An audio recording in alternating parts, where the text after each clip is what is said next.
Zach, welcome to Locked In, man. Straight from Springfield, Massachusetts. Yes, sir. Yes, sir. Springfield, man. You know what it is, 413. Yeah, shout out to Chicky, Damon, on that Chicky, whole Springfield Damien, crew out there. Magic, Marcus, man. Yeah, shout out all the guys, That's man. where I got my big breaks from, the Springfield crew. Yeah, you know? there's a lot of stories from Springfield, I'm sure of it. Yeah, I'll never forget Chicky, man. He put me on. Chicky is Chickatelli. He got a lot of stories. Chicky. Yeah. He's a funny guy. He was man. my first mob guy I ever had on the podcast. Really? And he has that look, and he showed up with the Gucci glasses. The big sunglasses. Yeah, and stuff everything. Like and, he'll call me here and there. I got to get him here to film some skits. Yeah, he's a character. He's definitely good for some skits, man. Yeah, he's good for some stories. And he's just like, because he's not like boastful, but he like tells it funny. And there was a viral clip of him talking about how mobsters eat in prison. And, he's a big guy. Yeah. He's losing weight though. So shout out to him for that. Shout out to him for that. But that clip went dumb viral really? because he's sitting there talking about it. I've seen some things with him. I'm like 700,000 views from Chicky. What the hell?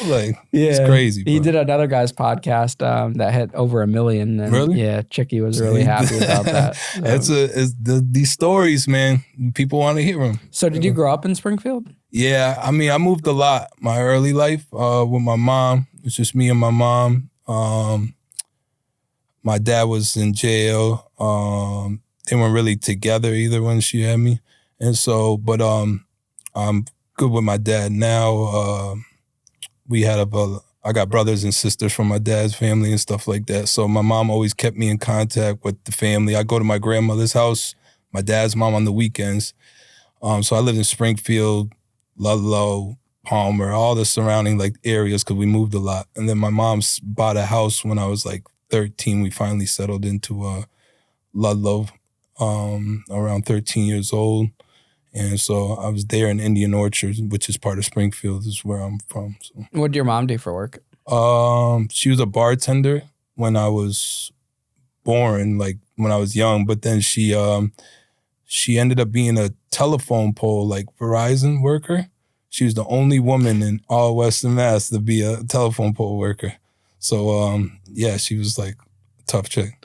Did you have everything, you kind of needed and maybe even wanted as a child? As a child, probably, she made sure I was good, I'd say that. But until I was 13-ish,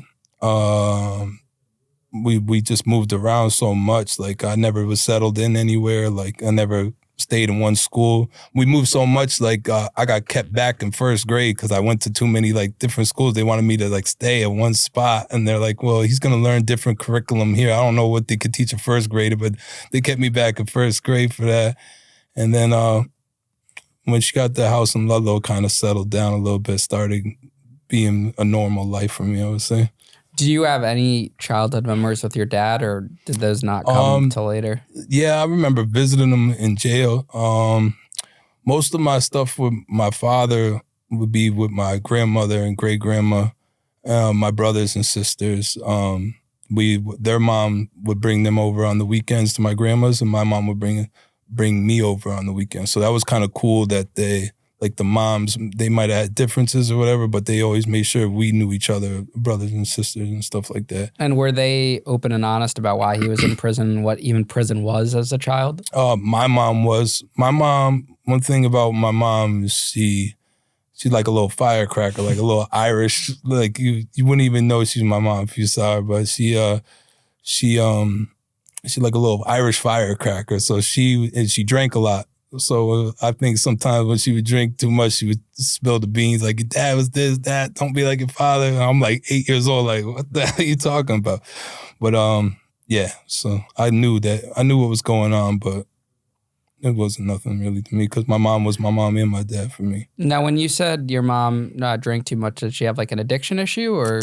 I would say towards the end she did, but she probably just, she's just kind of was like a guy, the way she worked a tough job. Then she'd go out for beers and stuff after. She was a bartender when I was, before I was born, the late 80s, probably a bartender. And then a little bit after I was born, she was the bartending and stuff. So she was always around the bar and stuff. But my mom drank a lot. So, but it was later on in life when she really became a bad alcoholic, if you ask me. But Young wise, when I was younger, she definitely was outspoken.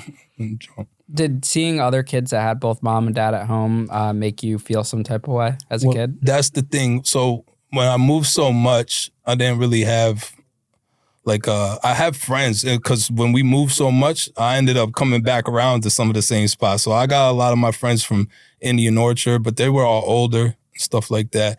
Then when I was in Ludlow young, and then when I came back to Ludlow, like for high school time, all my friends from them were there, but they have their parents. They got in-ground pools. Ludlow's like a suburb outside of Springfield.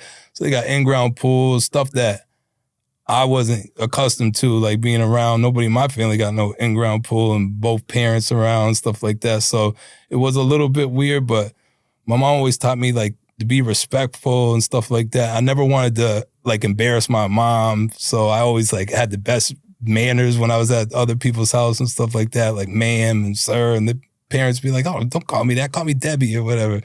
And so just, I guess it was a little bit in my mind that, these kids got something that I wish I had, but it wasn't nothing really. How would people describe you as a kid?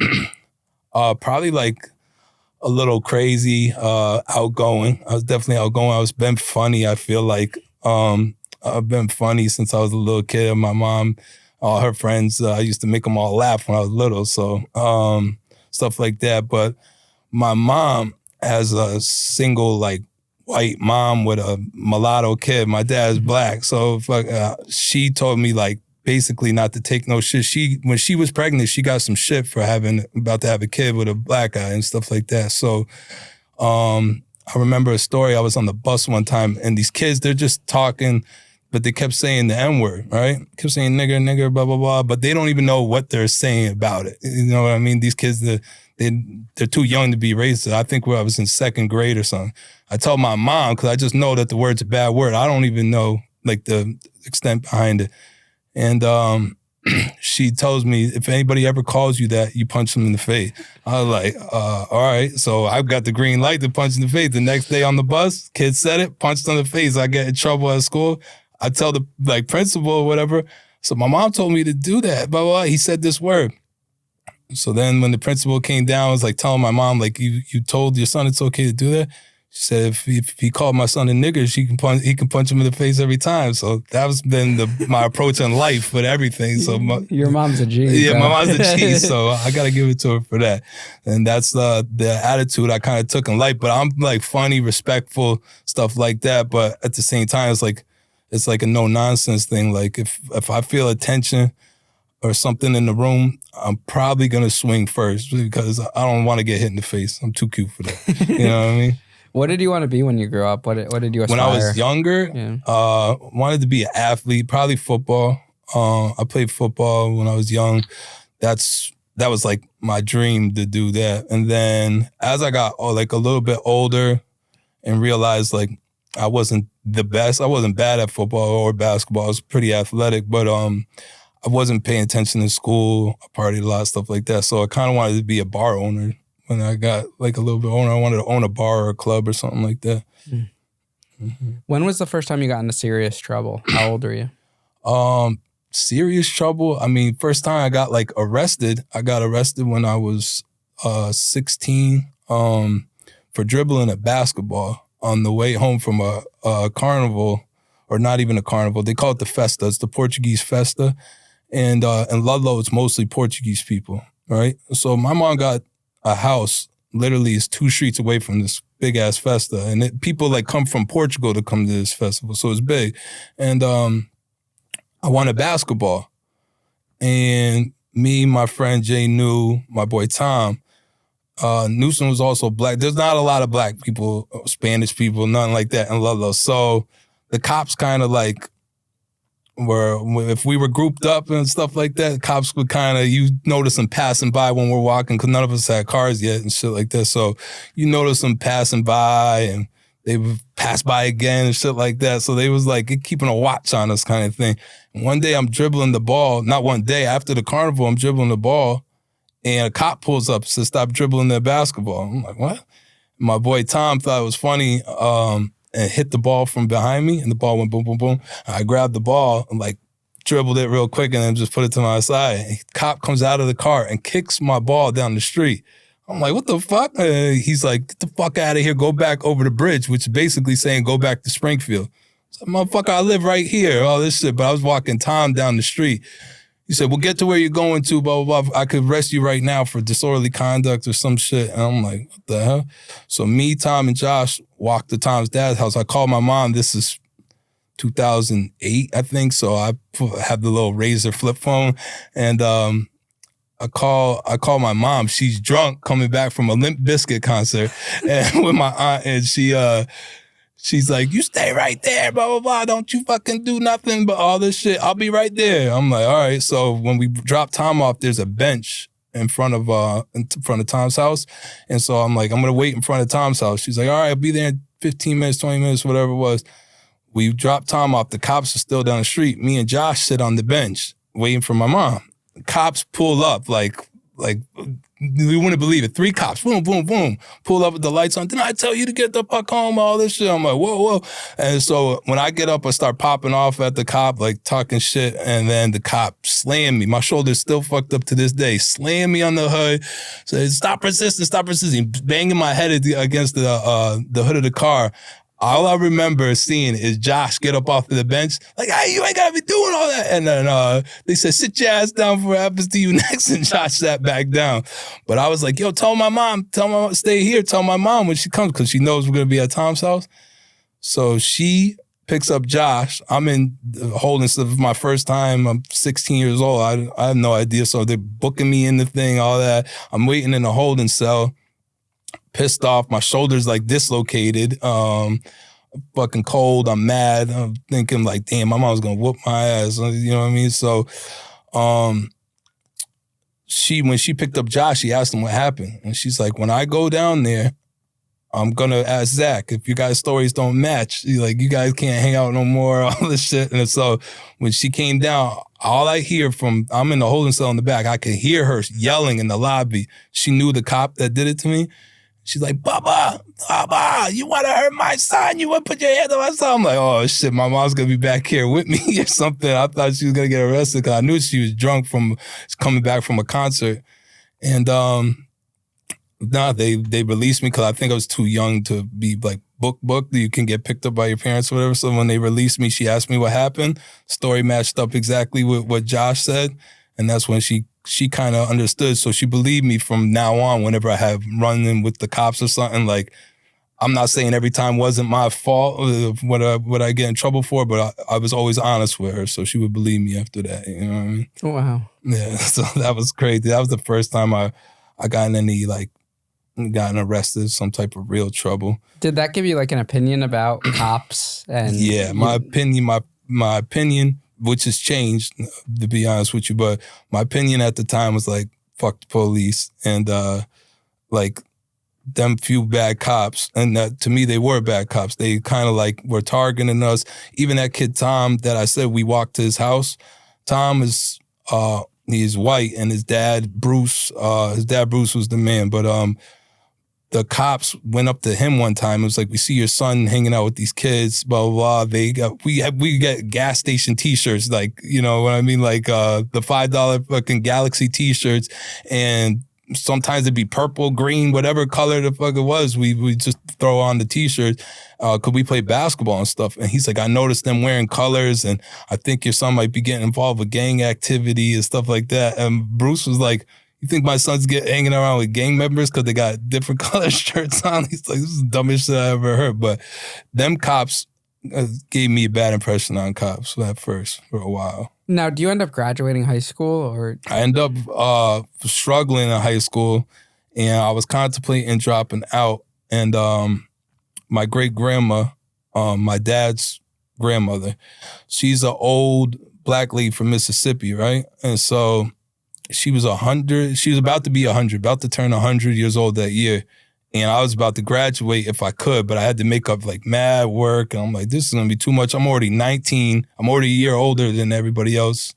I'm dropping out. Like all this shit. She called me to the room one day and was like, baby, I want you to walk across that stage. I want to hear that you walked across that stage. I was like, damn, can't let deal down. So shout out to my deal, man. I had to do it. I buckled in. I talked to a bunch of teachers about making up tests. They gave me the chance. Look, because I had a good relationship with my teachers and stuff.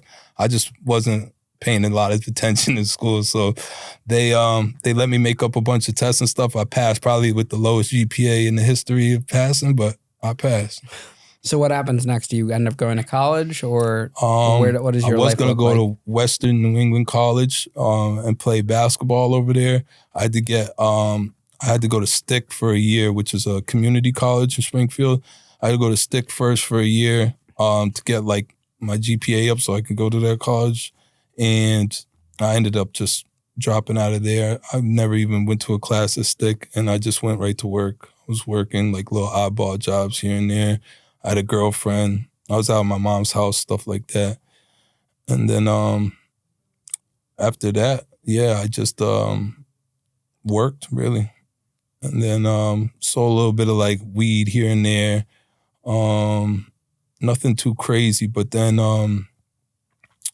me and my girl broke up from that time. I was like 22 now, so it's like 2-3 years went by.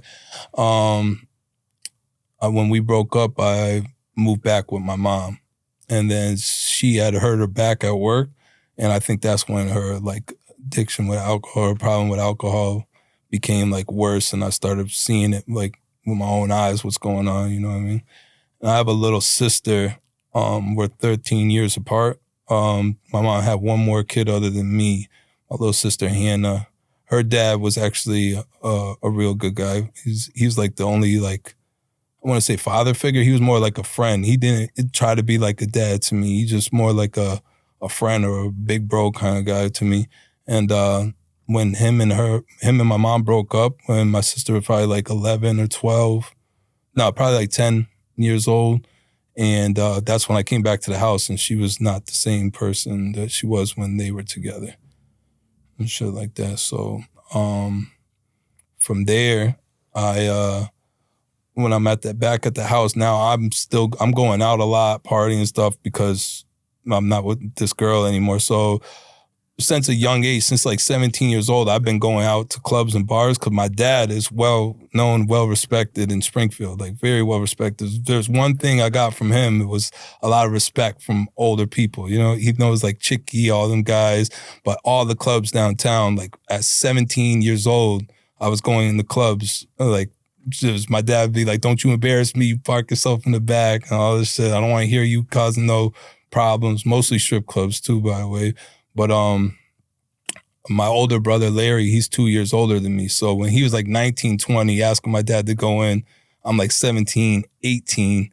And I'd be with my older brother all the time. So he's like, I got to bring Zach with me. My dad be like, all right, you go ahead. I'll let him know. Just you guys better not get in no trouble. So I was going out a lot. And even when I was younger, and it just continued to me going out. So I wasn't really focused on like what's going on with my mom and stuff like that. And I ended up going to keep going out to the bars and stuff while she's basically drinking herself to death, basically. And actually, she ended up passing away when I was 23 years old.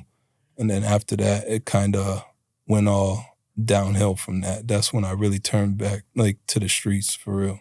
Why do you think her death turned you to the streets? You know, I kind of like always around it, especially after high school. I was kind of always around it because I've been going to these clubs, and the people that were letting me into these clubs and stuff like that, and the people from Indian Orchard where like I'm mainly from, where I hung out the most and stuff like that, a lot of them when I was like 10, 11, 12 were going to jail for like 10 years. A bunch of them went to jail for 10 years, a couple for 7 years. And these are like, they're older guys. They're all way older than me, but they remember me from when I was like 11. Now they're out of jail. Now I'm like 21, 22, and I'm bumping into these guys now. And then when my mom passed away, and now I'm at the bar with them, they're like, yo, why don't you come make some money? You know what I mean? So start making a little bit of money. But I was more of like a guy at first. Even before my mom passed away, I'd be like a guy, if you bumped into me, hey, yo, Z, you know where I could get get an 8-ball or something like that. Well, I knew where you could get it from. I didn't do it or sell drugs, but I know you could get it from. So I hit the person up and be like, yeah, can I get an 8-ball? And they'd be like, yeah, well, for you, 140. So I'd take it for 140, give it to the person for 200, and I'm making $60 like that. But I wasn't like selling drugs. I was kind of just like a guy that knew I could get it for you at the bar. But I'd get like 2-3 of those a night. And then so that's paying for my drinks for the night to go out.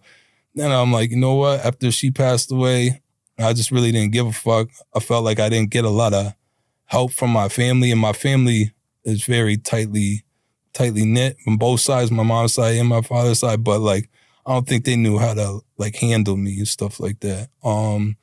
Like how I really took the death of my mother. They knew we were real tight. So I don't think people really knew how to approach me about it and stuff like that. They wanted to, but I kind of did my own thing. Like I didn't live with any of them. So what can they really tell me? And so if I'm going to try and make money, I'm going to do what I got to do. And that's when I started selling drugs, ecstasy, coke. Now I was going out to the clubs and bars. A lot of strippers want ecstasy and stuff like that. So I was making a lot of money in the streets, man. Now, were you having the girls sell it, or they were just customers? I had a couple girls selling. I had a couple girls that were just customers. A couple girls I'm giving stuff to just so they come hook up with me afterwards. Everything, man. It was crazy. I was definitely in a like downward spiral in my life at that point, and it was a long spiral because my mom passed when I was 23 years old. I would say that spiral went for at least like 7 years going. And then like I basically lived with friends, whatever friend was single at the time, because some of my girlfriends and stuff, but if they were single and they got a house with an extra room, then I would be in there. That'd be the party house. That's where we pregame on the weekends. That's where I get my work together and sell my drugs from there, get people to come over for the after parties. You're selling more. Like it was crazy, the money that was coming in at that time. Would you use the drugs yourself? Yeah, I definitely was definitely on ecstasy a lot. I've done cocaine. I wouldn't say like a lot, but it was I definitely was an alcoholic too, I would say. Not even an alcoholic, like a binge drinker. You know what I mean? Like if I go out with a drink with you on Thursday, we're drinking through Saturday. You know what I mean? And fucking, it was a bad time for me, man. How much money would you say you were making selling those drugs? At first it was a little bit. It's like every good hustler story started with like probably an ounce. I was moving like 100, 200 grams every week, every other week. And I was around people that were moving way more than me too. So when we're out at the club, I had different groups of friends too. So I still had like my friends from Ludlow. I started hanging around with these biker guys too, because you know they like to party, they like the uppers and stuff like that. So I'd be around them, and then I'd be in like my street friends and stuff, and they want to be at the clubs, they want to be with the bottles, the jewelry, the chains, all that kind of stuff. So I was just all around different people, and compared to some of my friends, I wasn't really doing nothing in the streets compared to some of them, but I was making a good amount of money. I would say at least fucking 10, 15K a month. That's pretty good. Yeah, just hustling. So. And did you had your own place? No, I was staying with my friend, but who had his own place. But 90% of my money went to partying, taking girls out, fucking jewelry, clothes, stuff like that. And it was just, I was horrible with money and didn't even care. It was just, wasn't even really an object. It was coming in easy, so I'm just spending. I would say, I'm not even kidding you, I'm probably spending like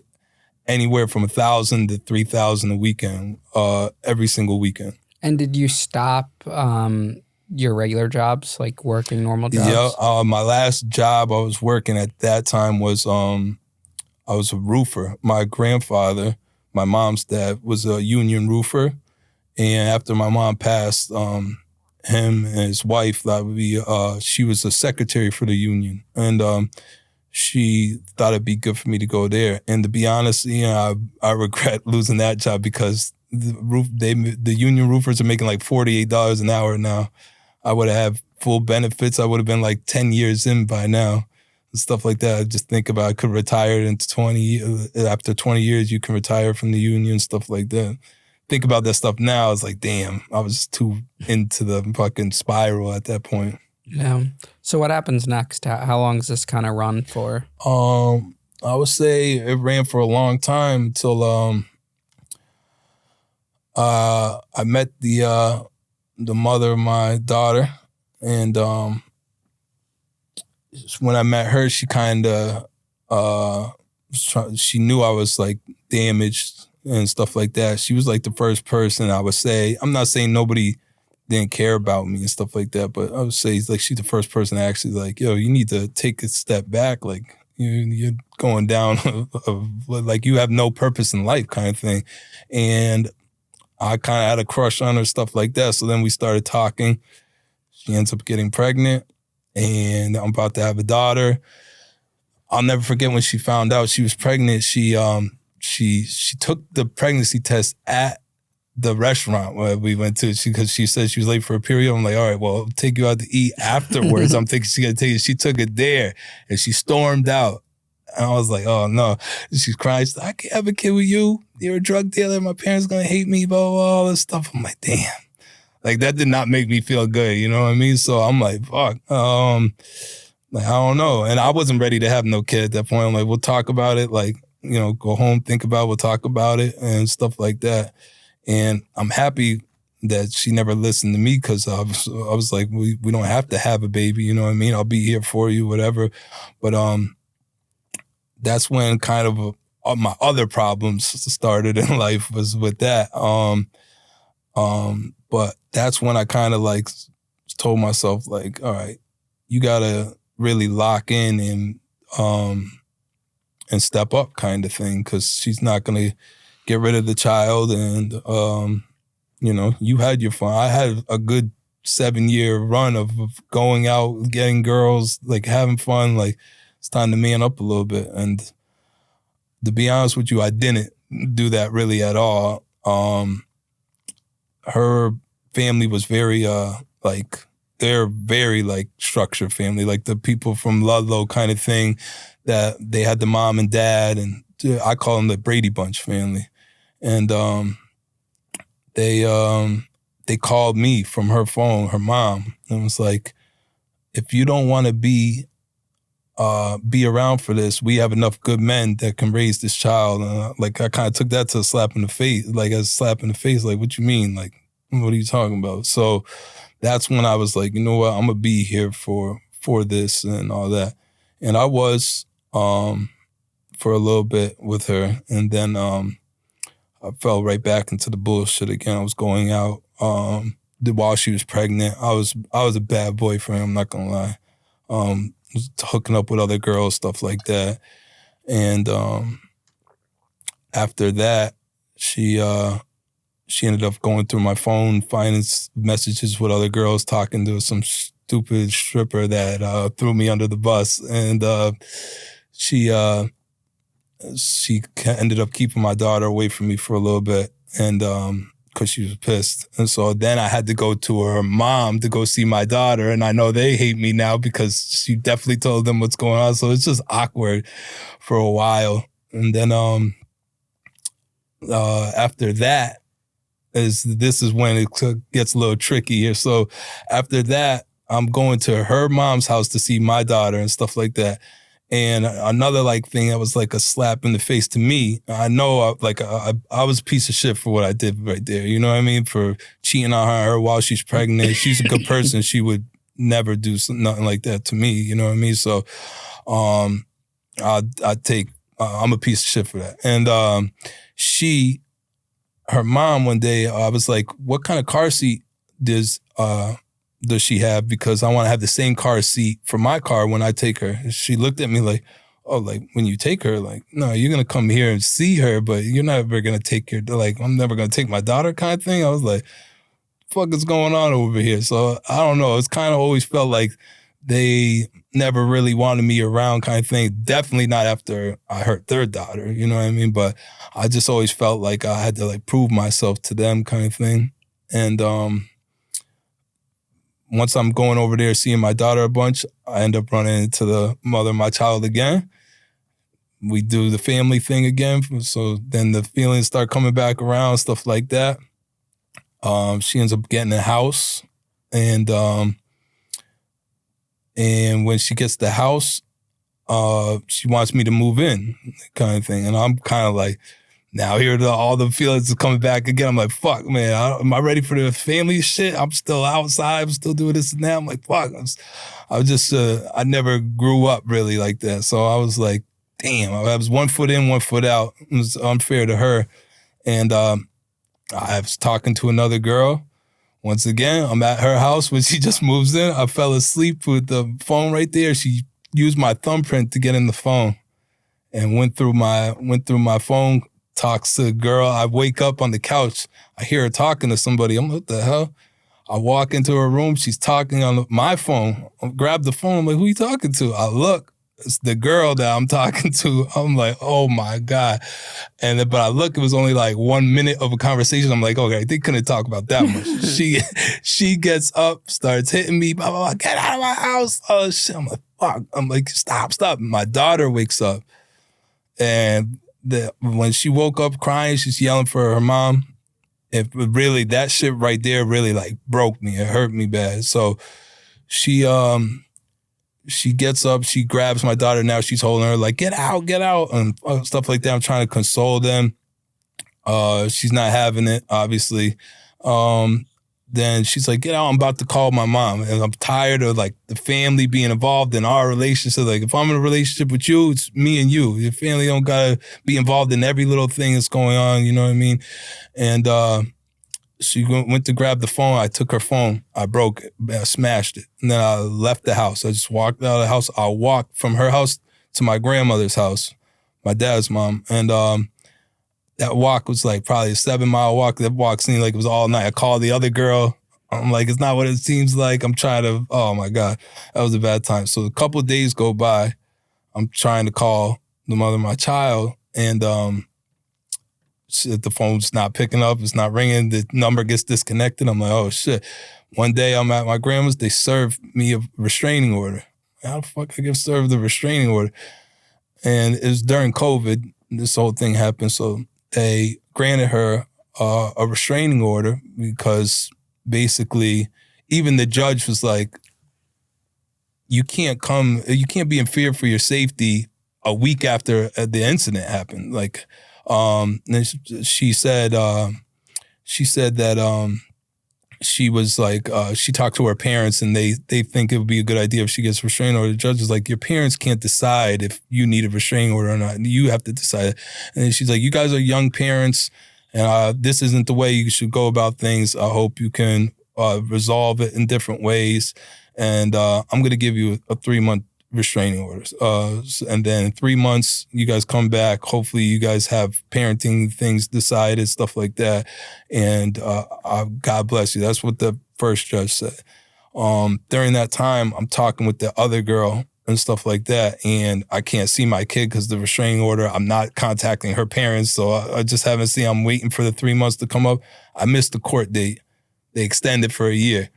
I'm like, oh shit. And so during that time of the year going by, like obviously, and now I'm reaching out to try to see my kids, stuff like that. And I end up getting a private call one day, like a restricted call at like 10:30, pick up. It was her. And then she's like, we need to talk. I'm like, yeah, I want to see Ava. That's my daughter's name, Ava. I want to see her, stuff like that. End up going over there. I end up taking her to court and for visitation because I couldn't go like directly to her because of the restraining order. So I forgot that part. So then I think that's when she called me is after that, after she probably got served those papers. And then we started talking and she's like, I don't want her to grow up in a center or nothing like that. And she's like, you can have supervised visits and whatever. So when we go to court, I ask for supervised visits, but I say with her, which I should have never did. I should have just did it through the system because then I would have been able to, you know, do it in front of counselors and stuff like that. And then they'll approve if you're fit to be, you know, father, if the kid's good with you, stuff like that. So the judge even told me that. She's like, by giving them the supervised visits, you have no control. You go to them to see your daughter, stuff like that. And in 6 months, we'll come back, whatever. So that time's going on, stuff like that. We're playing, like, whenever we get back around each other, it's basically playing house again. And it's a little bit of time goes by, and I get a thing in the mail, and it said to change my daughter's last name. That pissed me off bad. I was like, what the hell? So they wanted to change my daughter's last name. My last name is my mom's last name. I don't have my dad's last name. So that my daughter having that name until one day she gets married or whatever was a big deal to me. And they put in for it to be changed, but I'm on the birth certificate, so they couldn't change it without my permission or nothing like that. So again, I'm like, yo, what are you trying to do? She's like, oh, you shouldn't care. You have your mom's last name, all this stuff, like, whatever. So the time's coming, I'm like, I'm appealing it. I'm just letting you know. So I appealed it. Then we had court that March or May. It was like a few months down the road. And she and me and her were hanging out again during this restraining order. We're hanging out, and this is actually, I came on here hopefully to talk to people about, like, these restraining orders. It's not like you can have a restraining order on me. If you invite me out for a beer and I come with you and have a beer, you could call the cops right there and be like, yeah, Zach's here, blah, blah, blah, like, drinking, like, harass me. Like, it's a whole setup. I thought it was like the second you called me, that shit's null and void. Like, I'm sleeping over the house, I'm doing this and that. That's not the case. It's they have a restraining order on you, and you're not to be in no contact with them. So I know that now better than anybody. We'll get to that in a minute. But that shit, like, makes zero sense to me. So if there's any other guys out there, if their girl or anybody does that to them, just know that restraining order, it's not like if they contact you, they can contact you, tell you to sleep over. You could show the cops the messages, everything. That none of that matters. You broke it by showing up. I'm like, that sounds like a setup to me. But so that was going on. So we're hanging out. Literally slept over the house, made me breakfast. Oh, by the way, around this time, I started my own contracting business. So I met a few people, and this one goes along with my different groups of friends I was talking about. And you're done selling drugs. Yes. So I'm done selling drugs. I started the contracting business. I met some of these people by selling them drugs, but they flip houses and stuff like that. And they're like, man, what's the most you ever made? Like, blah, blah, blah. I'm talking like straight up millionaires that I'm hanging around with. I'm going to their house. Their kids call me Uncle Z now, stuff like that. Like, I met some great people just from networking. Networking is a huge deal with anything in life. And I started my contracting shit, but I just jumped right into it. I painted a little bit before. I've done the roofing stuff like that. And I know, like, common sense carpentry, but I'm not no fucking contractor, nothing like that. I just knew my uncle was jobless. My cousin Will was jobless. And I got some money so I can buy some tools and stuff like that. We'll start contracting with the guys. Started with a paint job in Connecticut, actually. It was at a Ramada. My friend Tommy was renovating the whole Ramada. It was $1 million job. So they gave me the paint, the doors. Every door in the Ramada just had the paint. And I got a $10,000 check from my boy Sergio. Sergio was taking the job from Tommy. Sergio put me on. Sergio actually did some jail time too. And so we talked a lot. He's a good dude. He put me on. He put me in the position for the contract and stuff. It was the $10,000 to paint some doors. I was like, oh, this is dope. He gave me a $5,000 deposit check, to get the materials, stuff like that. All I had to do was buy paint and rollers and paint some fucking doors. So we started doing that. I'm starting to do a contracting thing. I'm starting to, like, get good at it. But I jumped right into it. I didn't understand about LLCs, stuff like that. I was just doing everything in my name. So I'm getting $20,000 checks and spending 12 of it on materials and paying my uncle and cousin under the table and stuff, but the government just sees you making a $20,000, that you made $20,000. You know what I mean? They're not, if you don't do the deductions, and I'm not doing any of that. Nobody told me about that part of the game. So I jumped in a little too fast. I still had some ups and downs going. And the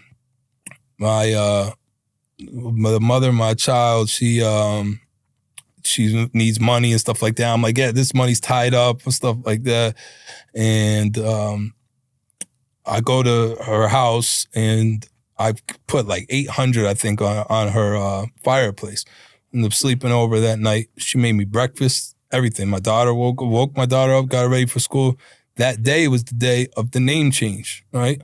But when I get mail at my grandmother's house, that's where my extra room was at my grandma. So all my mail stuff from since I was a kid, even if I lived in other places, my mail goes to my grandma. So I'll put it on the fridge.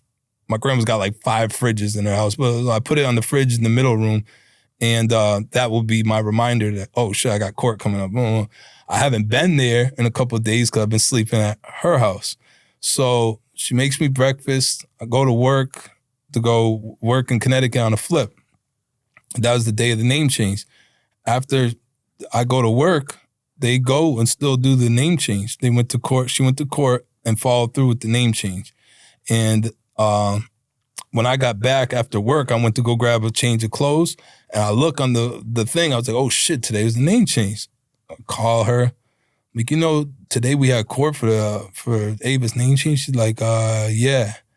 Like, well, you didn't go, right? And she's like, well, I'm like, oh, hell no. So she went, we get in a big fight. I probably said some shit, some mean shit, but that shit pissed me off because we're like on good terms, or so I thought, and you followed through with that. And, I'm not saying it's good or bad or anything like that. I'll let the people be the judge if I got played in that situation or not. But, that shit really pissed me off. And I've wigged out on her on the phone, and boom, now we're back to I'm not seeing my kid and stuff like that. Now I'm missing my daughter. Now I'm pissed off again. Like, I feel like I got played. And fucking a week goes by, then I get a thing in the mail that my daughter's name has been changed now. That just reminds me again, I'm pissed off again. Go back out to the clubs. I'm back drinking heavy. Like, I still was drinking and stuff during that time, but I wasn't partying like I was before. And now I'm back out partying, stuff like that. Now I'm like going back down a spiral kind of. And I start missing my daughter, start reaching out to her mom. She changed her number again. I reach out from fake profiles on TikTok and Instagram, stuff like that. Like, I miss you. I miss Ava. I want to see her. I drove by her house, but she's a flight attendant. So I never knew her like schedule, stuff like that. So I go by the house and she's never home. I dropped the card off, like nothing violent, nothing like intimidating wise, none of that shit. Just, I want to see Ava. I'm sorry about like our argument or whatever, but I was hurt. You just changed my daughter's last name when we were hanging out. You know what I mean? I thought everything was good. And so during this time, I end up getting in trouble and get arrested for assault and battery, breaking and entry, assault and battery. And when I got stopped, I had a gun in the car. And that shit was, when I get arrested for that, this is all going on with her too. I guess while I'm standing in front of the judge and they're bringing up all my charges and shit, then they're like, oh, he's got other charges too, other things pending. He's got 7 violations of restraining order. I'm like, fuck you mean 7 violations of restraining order? They went to the police with like the web camera of me dropping off the card. They went with my messages and stuff like that. Not even a swear word. Even the judge was like, there's not even a swear word in these things, but we'll put that off. But you got a $50,000 bail for the gun thing and all that. I'm like, what the fuck, $50,000? So I ended up going to jail. This is like, I've been to jail, by the way, a few times, like from in my 20s, but only for like a day or two, the weekend, bail out, or would get let go on my own recognizance. Never been to jail for more than a week up to this point. Now I'm in jail. I'm like, bro, my bail is $50,000. Da da da. Call this person, call that person. Like, yo, they get a bail reduction. So we ended up getting the bail reduced to like $10,000.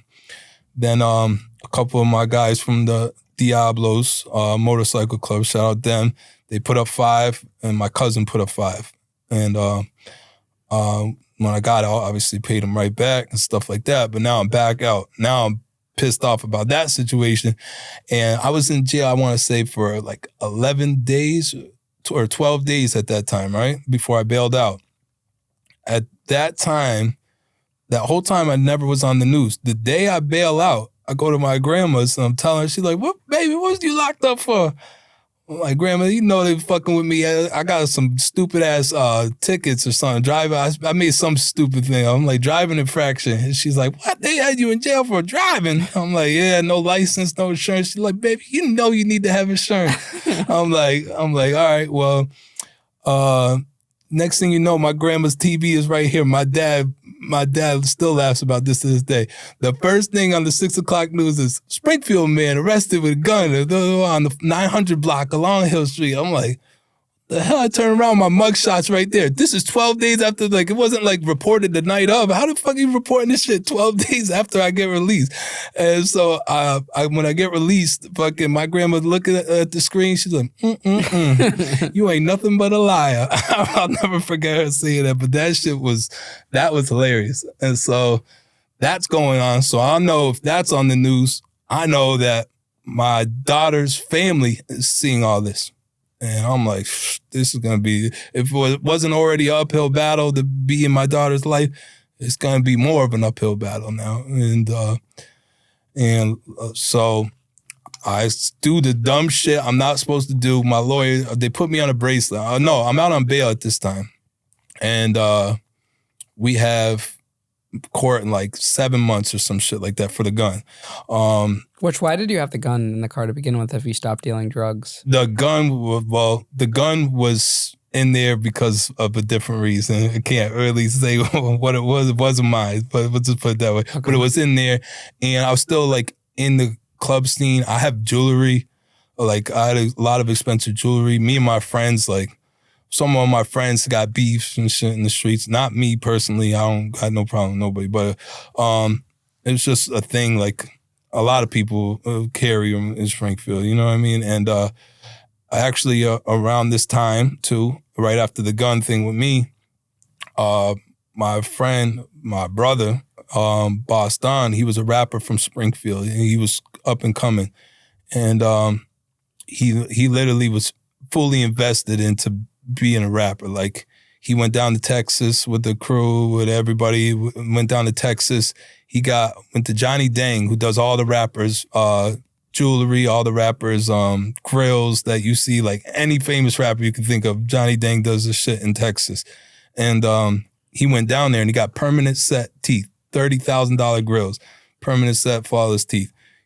The only person in Springfield with that, you know what I mean? So he was hitting me up one night, and this is while I'm out on bail for this gun case, and that date's coming up. So during that time, I still want to see my kid and stuff like that. Get in contact with the mom again, like an idiot. I reached back out and we start, I'm telling her like the whole gun shit was like, it's not what it seems. It made me look horrible on the news. It wasn't even close to that. And I'm trying to like contact her, but I'm also outside still, stuff like that. My boy, Boston's hit me up to come out. The Celtics were playing the Heat that day. I'll never forget. It was Game 7 of the Eastern Conference Finals to go to the championship. Celtics were playing the Heat, and I'm like, I'll meet you out after the Celtic game. Watch the game at the apartment, and then I'll head over there. And so he's out with like 6, 7 girls, just him. We always went out as like a crew, you know what I mean? So there's not 1 or 2 of us. There's definitely more than a few of us, you know what I mean? So he's out with a bunch of girls, and there's just haters. There's haters everywhere, you know what I mean? So you got $30,000 grills on, big chain, $50,000 watch, all this stuff, and you could just feel the hate from across the room from some people. But I like that kind of stuff, you know what I mean? I want you to hate me for no reason. You don't even know me. If you talk to me for a second, you probably love me. Same with David, that's Boston. Same with him. And some dude ended up running up on him in the bathroom in the club, and shot him in the back of his head. Mm-hmm. And I think they say it was an attempted robbery, but who knows, man. That day, I was going to meet up with him. Like, the last talk I had with him was 30 minutes before he ends up getting shot. And then I'm getting the calls, shoot down over there, man. God bless. We didn't find the person, because that night I probably would have went to jail for a long time if we caught who did that at that time. And man, so R.I.P. to Boston. But then that happened. So then my baby mother's talking about this, and she's like, "Yeah, you got your friends getting shot in the club. You getting stopped with a gun, blah, blah, blah. You're not fit to be a father. You're not this, that." I'm like, damn. So one day I'm at work. We're working on flips. Most of my contracting work is in Connecticut, because Sergio and the connection I got there in Connecticut. So when we were doing big flips, they were always in Connecticut. So I'd be gone for most of the day anyways in CT, if not staying in CT. I had an apartment out there and all that. So when I'm in Connecticut one day, my dad calls me. He's like, "The police just came to your grandma's looking for you." And I'm like, "What?" He's like, "Yeah, you got a warrant." And he's like, "I want to come home today," or something like that. I was like, "What the fuck you mean I got a warrant?" Like, "I don't know. Call Dan. That's my lawyer. Call Dan, figure it out, but don't come home," or something like that. I was like, "What the fuck is going on?" So I call. They're like, "Yeah, you got some violation of restraining order," or something like that. I'm like, this chick did it again. And so, yeah, I got a violation of restraining order. Now time's going by, so I stay in Connecticut. I end up staying at my friend Tommy's house. He got like an in-law apartment in Glastonbury, Connecticut. By the way, he got in-ground pool. Tommy's rich, so it was not a bad place to be kept up at. But I'm not going back to Mass to get arrested for nothing. So I have to. My lawyer's literally like, if you're out of the way working, stay out wherever you're working, but you have to be back for your gun case. And when you come back, they're gonna arrest you for whatever this shit is. But he's like, we'll try to get it all settled out. Do not contact that girl no more. So go to court for the appeal, the gun case or whatever. What the hell is it called? Not an appeal.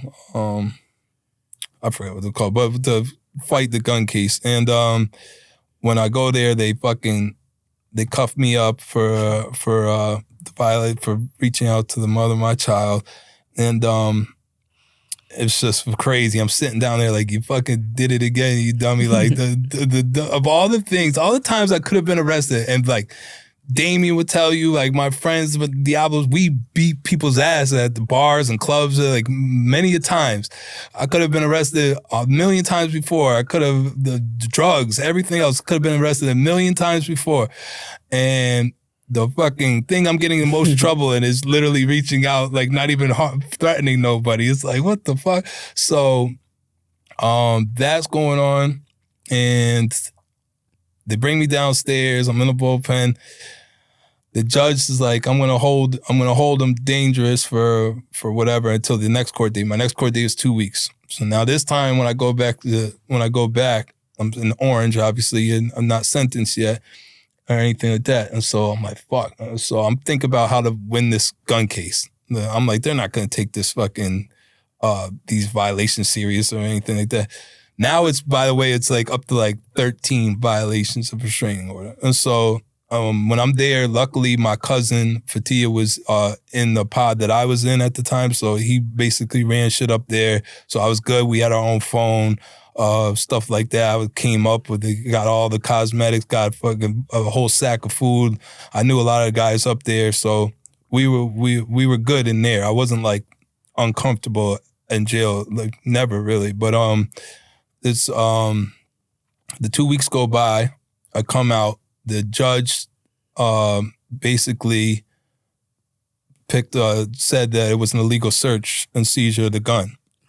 Yeah, so I beat the gun case because when I was at the gas station that night, I actually basically got assaulted, but I also assaulted other people. And when I was at the gas station, I knew that they were going to call a cop. So when I saw a cop and he was looking at me, I went up to him. I was like, "Did you get a call about anything?" And he's like, "No." He's like, "No, I haven't." I was like, "All right, well, never mind." So then I go, and then when I start walking back to my car, he's like, "Actually, I just got a call." I'm like, "Fuck." So I'm showing him. I'm like, "Yo, I got a cut in the back of my head. My shirt's ripped. My chain, I got a fucking $20,000 chain is ripped. My watch won't clasp back on. All this shit." I'm like, "Do I look like I did something?" I'm like, I got beat on. I'm like, "This is crazy." And he's like, "Man, just sit tight. You should be fine." They go to the person's house that the conflict was at, and the door, when I left, I kicked the door. I kicked the door in. So the door fucking looks like it was forced in, but I was already in the house. They like basically fought me out of the house, and I kicked the door in when I was leaving. Bam. And so it looked like it was forced entry. So the cop was like trying to say, "Nah, he broke in," the cop that was up there. And I'm joking around with these other cops down at the gas station and stuff. I'm like, "Man, I just want to go home, all this shit. I don't give a fuck about none of that. Like, whatever damage I'll fix it. They can hit me up. I'll fix whatever damage it is." I'm like, "But this is stupid. I gotta go home." And cops like, "Yeah, man, we gotta take you in." I was like, "Fuck." And so when they took me in, my car was at a gas pump. I was like, "Bro, I just got fucking I was like, last time I got arrested, they towed my shit. It cost me like $500. I'm like, "Can I just park it here?" He's like, "Yeah, I'll let you park it here." He's like, "But you can't park it. We're gonna park it." And he's like, "But we gotta ask the store manager." And he's like, You've been good, so boom, boom, boom." So this is the good thing. I wasn't on that 16-year-old Zac shit where I would have been like, "Fuck you, pig," all this shit. I was being respectful and stuff like that. So they was trying to help me out. They asked the store manager if they can have the car stay there for the night. And the store manager said yes. So they went to move my car. When they moved my car, they said they were checking for any valuables because I had valuable jewelry on. Like, all he kept talking about was this is what the cop said during the trial. He's like, all he kept talking about was his jewelry. And he's like, so I wanted to make sure he had nothing else valuable in the car if we were keeping it there that night. And then they found a gun in the center console. And so that's why I got in trouble for the gun for it. But that, by agreeing with the store manager to leave my car there, they had no right to search my car. Unless my car was getting towed, that's the only time they had the right to search it. So I ended up beating that case because of that. And all this shit is going on at once. And so I ended up getting put on a bracelet. When I beat the gun case, they put me on a bracelet for the restraining order violations. As your sentence? Like house arrest? Yeah. No, it wasn't even a house arrest. It was just exclusion zones. I couldn't go anywhere by my baby mother's house or where she works.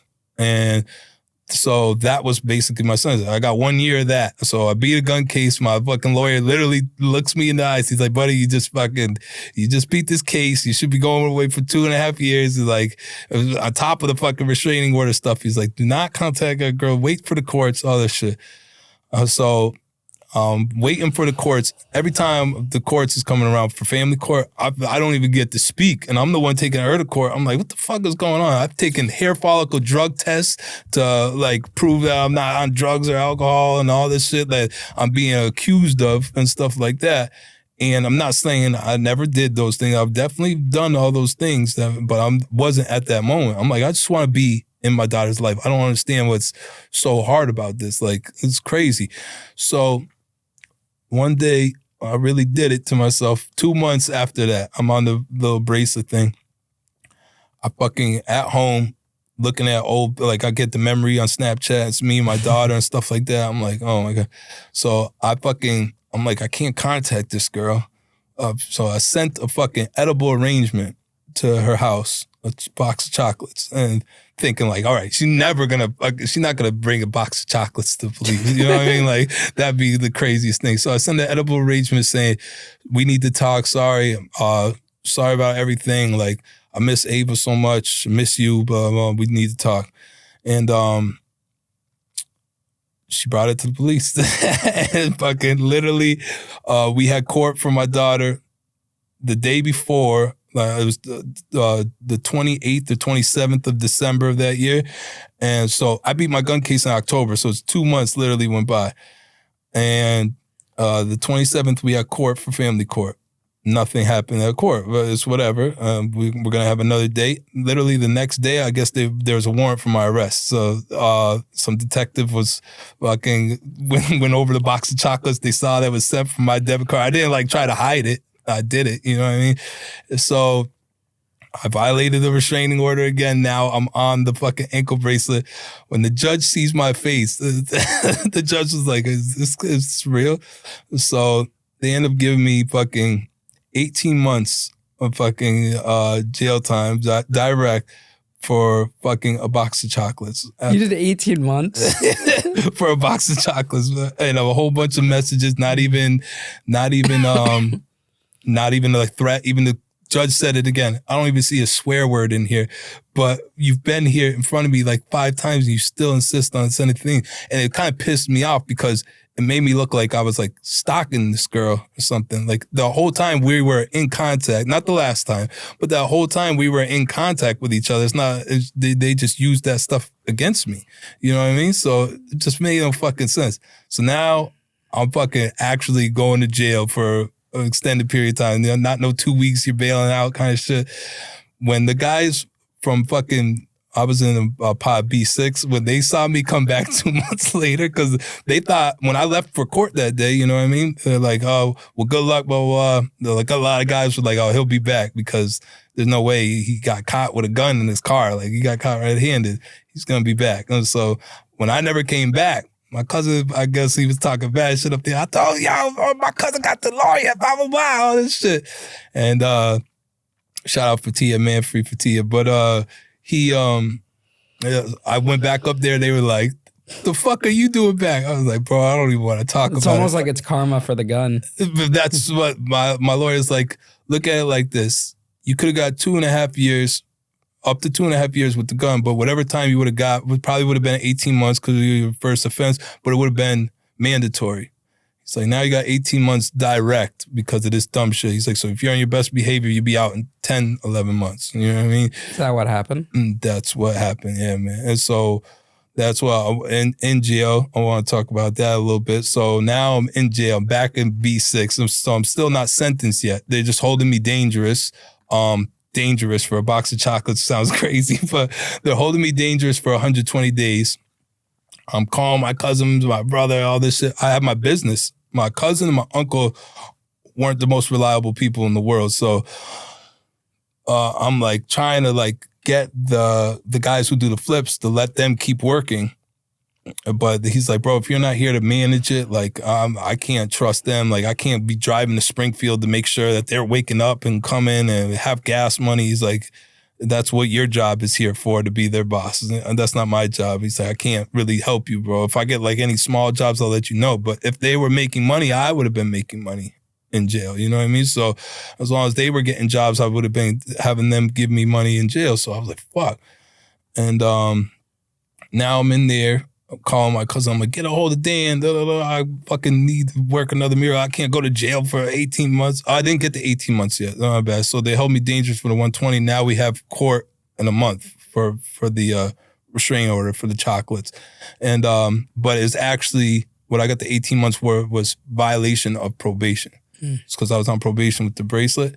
So I got 18 months for violation of probation, not for the other shit supposedly. But that whole time, it's all weird too. My lawyer calls me, so I'm trying to get a hold of him for almost a month. And my dad finally called, or when I get a hold of my dad, he's like, "I talked to Dan. He's got a different court case. He put in for a motion for continuance.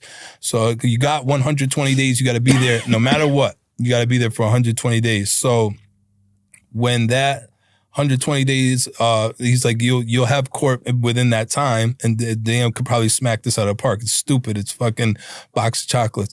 And he's like, "But you got to be held 120. And so they go for the continuous. So I go to court the next day. I'm in the bullpen. Some lady comes down, "Mr. Lyons, your lawyer called. You're going to be getting a different court date upstairs today. That's it." So I'm like, "All right, cool." I feel like a little more relaxed now. I'm like, "All right." And so now I can actually talk to my lawyer, tell him what happened, try to fucking beat this stupid ass case. And when we go up there, the judge denied the continuance. and made me fucking go through court that day with a court-appointed lawyer, a lady that didn't say anything. My family's there, like watching. It was the most ridiculous thing. They brought out a fucking a TV. They fucking had the body cam footage of the box of chocolates, and fucking I'm like, am I really watching this right now? And so the lady's like, Mr. Lyons, I don't know what to tell you. You got so many violations. You violated on probation. After you got basically blessed with the what do you call it, with the gun thing. So it was the same judge too and the same DA. I'm like, so my lawyer, oh my God, that's when I got the 18 months. Fuck. Mm-hmm. But that time in Orange, when you're in the unsentenced pod, that was like a little bit of a jungle up there. But luckily my cousin Fatia was up there, and I knew a few of the guys up there. There was a lot of fights and shit up there, but there's a lot of people like looking at murder charges, shit like that. It was a jungle up in that pod, man. It was like two different worlds between that pod and the sentence pod. So then I go to court that day, get sentenced to 18 months. I didn't even bring my box of shit down to go to court. Like I thought I was getting a new court date. So they switched me to green. I'm like, fuck. And fucking all my shit's still upstairs. My bunkie that was upstairs took all my pictures of girls I had and shit like that. And they bring my box back down. Now I'm in green, man. And it was kind of more of a laid back feel in there and stuff like that. But I'm sitting there like, fuck, what am I gonna do to get money and stuff like that? You know what I mean? So I had to think of the different ways of getting money and shit like that.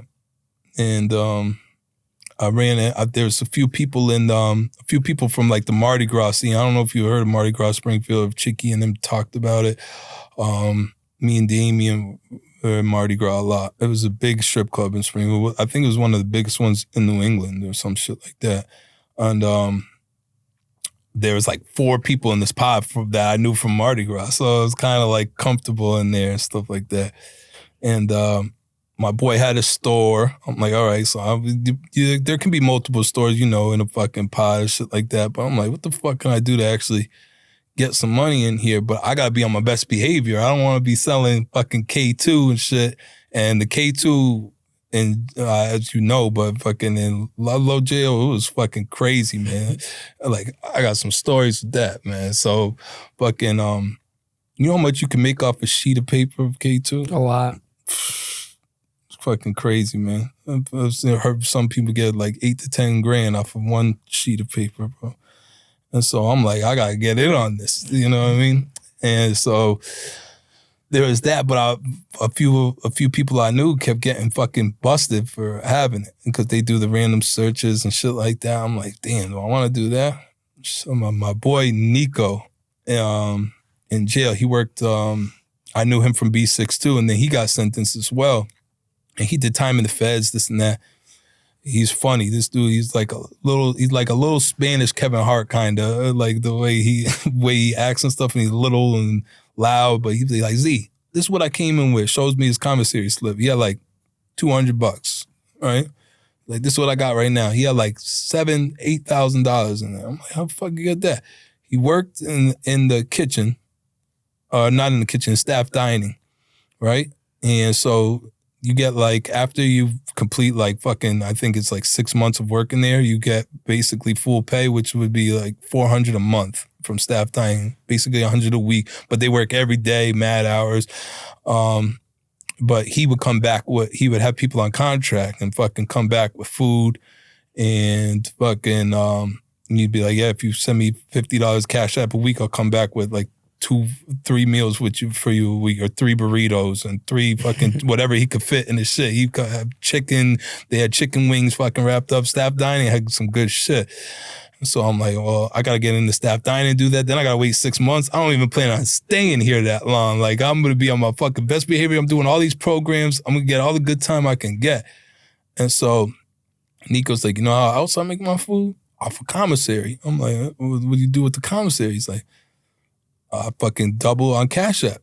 So some people family I don't know why they want to just buy commissary, but some people want to will pay double for commissary. So $60 sack, I'll sell my fucking full sack of food for fucking my $60 sack for fucking $120. Well, they use it to gamble with and everything like that. There's different things with it, but people be coming like every week. So I would normally do like 230 sacks for 60, bam, bam, like that. That's how I'm paying my child support from jail. Shit like that was off of that. And my family's putting money in my commissary, and I would just keep recycling that money and then keeping the other money so I had some money when I came out.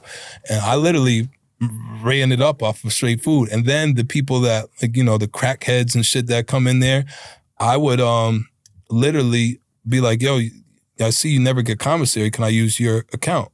I have my family put money on their account. Now I got 2 sacks of food. Now that's $240. I had like 4 or 5 sacks of food at one point. You know what I mean? I'm selling it double, all that shit. Like, I was making pretty good money off of fucking commissary food. Off of food. How much did you make total? My whole time there, I came out with like $4,300 or something like that. And that's with paying child support during the whole time I was in pretty jail. Good. Yeah. I don't know how many guys pay child support when they're locked up. Well, I got to drop to $12. I got to drop to $12 while I was in jail, but I owed, so I would pay $50 a week or $100 depending on how many sacks I got. I was rid of. So my cousin took care of my child support. Shout out Will. That's really the only person that I stayed in contact with too while I was in jail. You know, fucking everybody forgets about you when you're in there. And my cousin Will, he was my voice to the streets. He also worked for me, but like I said, the guys stopped giving him and my uncle work when I went to jail. So he basically just ran my phone for me. And then I had a couple like good mentor guys that I met, a couple of real estate guys, my friend Max, my friend Paul, and they're helping me out too now. But they were the ones like saying, buddy, man, I'll be here for you when you get out. You gotta want to change for yourself. You know what I mean? We can't change for you. You know what I mean? You gotta fucking buckle down and do what you gotta do. And when you get out, I'll be here to help you, kind of thing. So having them guys to talk to, especially Max, and my cousin Will, they definitely held it down. I didn't talk to like a lot of girls. I talked to some girls on the phone, but it was like here and there kind of thing. You didn't try to violate any more restraining orders? No, hell no. That no more. Absolutely not. That was one thing they said too. Do not call her. I was like, I don't even know her phone number. I'm never gonna talk to her again. But do you still have a restraining order with her? Yeah. To this day? Yeah. How long have you been out for?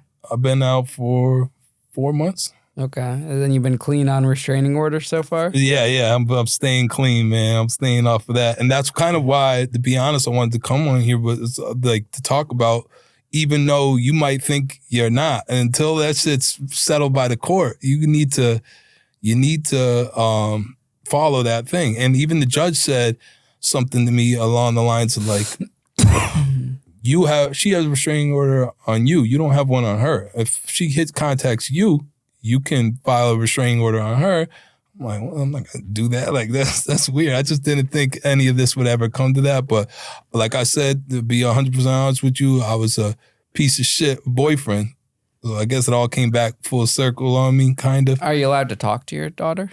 Nah, I'm still going through family stuff, the family court now, but I'm doing it the right way this time. Yeah, when you look back on it now, do you realize that you kind of went about it the wrong way? Mm-hmm. Yeah, absolutely. 100%. And then also in jail, I did a lot of programs in jail. And shout out this guy, Nick, man. He like runs a part of the program building. I did like some classes where you're in there fucking, there's one called Life is Messy. And basically you had to read a chapter of the fucking thing and then come back, and it has a book where it's a chapter and then a book of journals. So then you write what you learned from the chapter and stuff like that. And we would come back to the class and we would all talk. And I never talked in a group full of dudes about like my past traumas and stuff like that.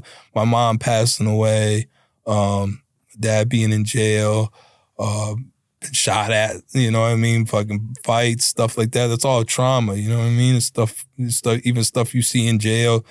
And never really talked in a group full of men, but you never really realize how much you have in common with other guys. How many other guys had baby mama drama, you know what I mean? And stuff like that. And like, it was just crazy. But man, Nick, he was a good dude at the jail that actually, like, I felt like cared about the inmates. You know what I mean? Like, he wasn't just clocking in the work to get a paycheck. He was trying to fucking help us. He stayed in contact with me. He got me in a CDL program I did in jail, and basically do all like laptop stuff that helps you get prepared to take a permit test when you get out.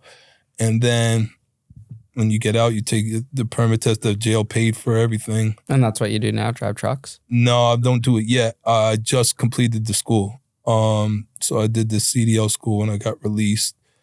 I did the CDL school when I got released. The Merge Career Program was called. And they pay for everything. They pay for the school, which is like $7,000.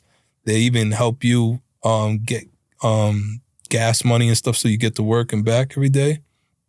It was like, I gotta say, like, if they did that more for people that actually use the resources that we can get in jail, it could be helpful, man. Even the talking to people, stuff like that. I did a lot of legal resources shit for my daughter, for the family court and stuff. So I was writing, I was learning a lot of stuff. So I was trying to get all my stuff together. So when I get out, I'll be ready to go to court and just all I want is visitation with my daughter. Like, it shouldn't even really be a crazy fight, but I was doing all that stuff while I had time in jail, you know what I mean? And that's that. But the CDL program is definitely, I think that the jails should do more than just the CDL or that merge program. And I think they are. I'm hearing that they are going to be doing something with like HVAC, plumbing, electrical, like those kind of trades.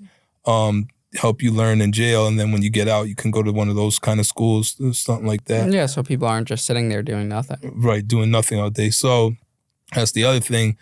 I'm 34, but a lot of the like guys in in jail are like in the early 20s and stuff, and a lot of the kids I know, their older brothers or cousins and shit like that, and they might even know me or whatever and stuff like that. So they kind of call me big bro kind of shit. And I never thought I'd be a big bro because I got the big bros, you know what I mean? Like, I got people that I looked up to and stuff like that. And they, I guess I'm at the big bro stage now, and I be preaching to these guys all day. Like, man, what are you going to do when you get back out there? You're going to get back in the streets. Like, what's the most money you ever made? Because I thought I made decent money in the streets. And I don't make nothing compared to my friend who's an electrician, my boy Fernando. He owns an electrical. He started as an apprentice, went to school, became an electrician, started doing side jobs. Now he owns his own $1 million company. My friend Paul is a real estate, owns his own real estate business. My friend Max owns his own real estate business. My friend Tommy owns his own roofing business. Those are millionaires that I know. You know how many millionaires I know from the streets? Zero. So I've tried to like preach this to like these guys, and they're like, you're better off while you're still young, being able to do something with your life, like get a trade, do something, bro. It's CDL, plumbing, electrical, HVAC, and I guarantee you're going to make more money. You're going to have more peace because you don't have to look over your shoulder if you're going to get robbed. You don't have to look over your shoulder if you're going to go to jail. You don't have to ride around with a gun on you, anything like that. Like, you gotta buckle up and go to work every day. That's it. Absolutely. So that's what I really be preaching to a lot of the guys, man. And I still stay in contact with a lot of guys I was in there with. And I told him, I'm like, bro, my boy Dallas I talk to all the time, at least 2-3 times a week. Little brother Ethan. I said, bro, if I don't come out and do what I'm preaching you guys, then I'm just a sucker. I could talk to you all the time, but I got to put my own fucking foot forward and put action to what I'm doing. So I signed up for the CDL school. I did it. I completed the course. Now I'm just waiting for the on-road test. Hopefully I pass that. But you put your mind to it, you'll get there. Exactly. So that's what my mind's on. Then I want to get my real estate license. And then I want to get back into the I kind of still doing the contracting a little bit because I got to get some money. I'm not working right now. So I'll paint like a room or something for somebody. I've done a couple of accent walls for some people, stuff like that, just to make a couple of dollars here and there. But I told the guys, man, fucking really think about what you want to do, man, what you could see yourself doing. You know what I mean? Not everybody does what they want to do, but, you know, HVAC is a pretty simple job. You know what I mean? Them guys, they're not getting too dirty. They might have to crawl in the attic every once in a while, but that's a lot better than working construction or doing all that stuff, like where you're working hard all day in the heat and stuff like that. So it's just something for guys to think about. Absolutely. Well, Zac, thanks so much for coming on the show today, brother. You know that, man. Yeah, definitely a new perspective on, you know, restraining orders. We've never covered that topic before. Yeah, man. So That's it's good to hear. Definitely something, man. I hope I raise some awareness on that, and it's nothing to joke around about. Absolutely. Well, thank you, brother. You know that.